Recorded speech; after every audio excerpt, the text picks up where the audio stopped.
Okay, so it's Jason and Sam at the Centre for Computing History. We've just got a Philips CDi player. What model is this, sir?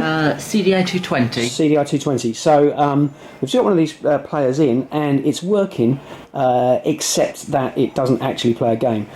So this is our Philips CDi player, and without this drive working, this is all we get on the screen. So it all powers up, you get stuff on the screen, but it doesn't play any games.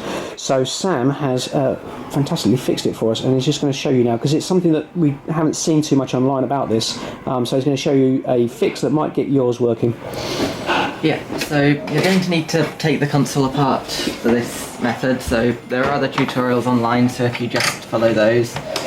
Make sure it's all unplugged and switched off before you do this as well, just so you don't give yourself a shock hazard. This method is a potential repair if the discs inside your drive aren't spinning. What you can do is pull the drive out slightly and then spin the motor manually with your finger. If you can feel it rubbing at all, then that means this method might work for you. The problem is the motor in these consoles has very little torque, so if there is any friction between the mounting and the case, then it means the motor won't have the power to spin it. It can be gradually pushed down just by general use of the console, so what we need to do is pry that back up so that it's separated from the metal plate again, so that it will spin freely. All that you'll need for this repair is a thin flathead screwdriver. So the first thing you need to do is pull out the disk drive tray as far as possible. Then, in the corner of the tray here, there is a small hole. If you look down in there, you'll see a small plastic catch which is holding the tray in.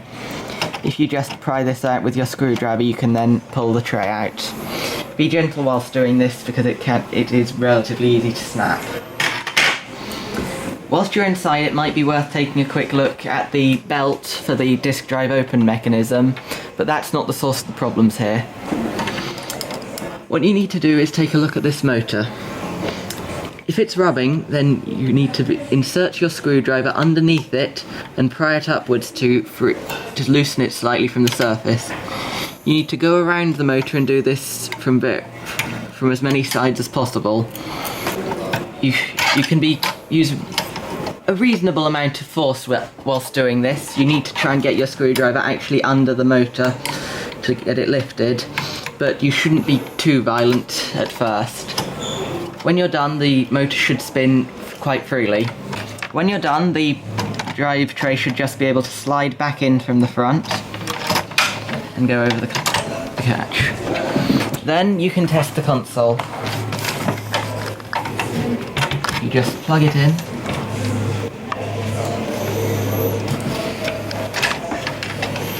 Put in our game.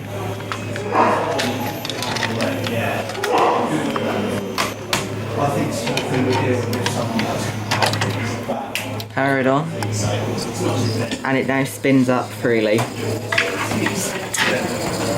I don't know how effective this method is, but on both of the consoles I've tried it on, it seems to have worked just fine. Fantastic. So if you're planning on replacing your CD drive, maybe give this one a try first. Brilliant. Thank you very much, Sam. So that's 2 CDi players now we've got working in the collection because of that little fix. Good stuff. Thank you very much. Yeah.